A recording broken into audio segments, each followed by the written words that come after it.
কালুখালীতে career club of রাজবাড়ী কর্তৃক শিক্ষা উৎসব 2025 অনুষ্ঠিত।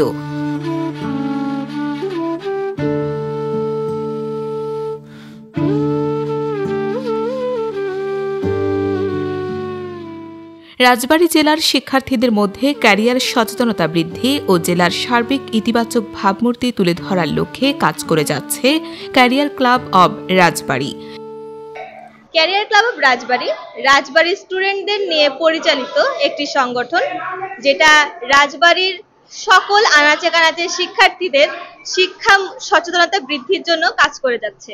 আমাদের মূল লক্ষ্য আমাদের রাজবাড়ীর প্রত্যেকটা উপজেলা শিক্ষার্থীরা যেন আমাদের এই কো কারিকুলার অ্যাক্টিভিটিস এর মধ্যে আসতে পারে, শিক্ষার প্রতি ওরা আরো সচেতন হতে পারে।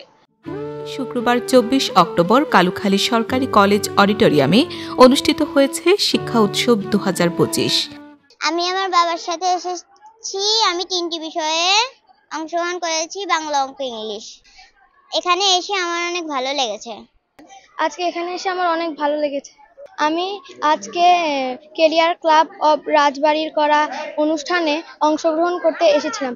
আমি চিত্রাঙ্কন, শ্রুতিলিখন এবং এলোমেলো বর্ণ দিয়ে শব্দ তৈরি, এই 3টি বিষয়ে অংশগ্রহণ করেছি।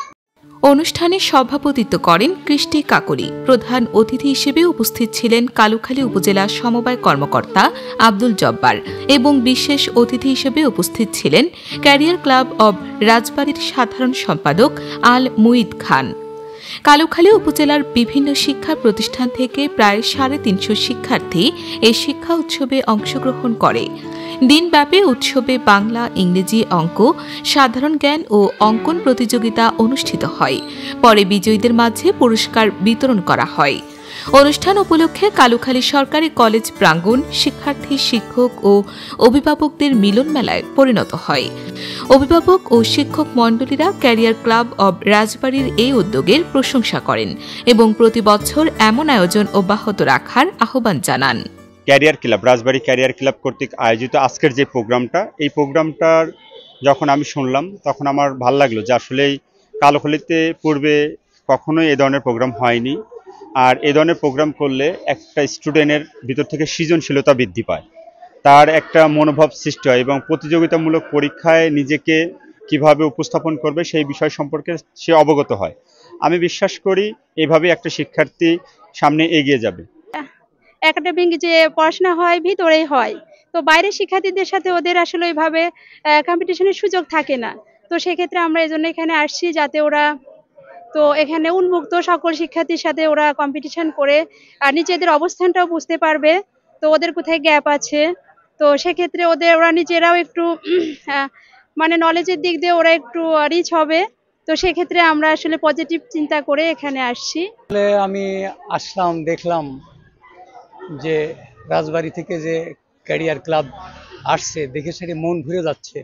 কিন্তু হিংসায় আমার মনটা আরেক দিক দিয়ে হচ্ছে যে আমরা কালুখালী এত পিছিয়ে কেন, অথচ এখানে বিদ্যুৎসাহী অনেকেই বলে যে আমি বিদ্যুৎসাহী, প্রত্যেকটা প্রতিষ্ঠানের বিদ্যুৎসাহী প্রতিযোগিতায় অনেক এগিয়ে আছে।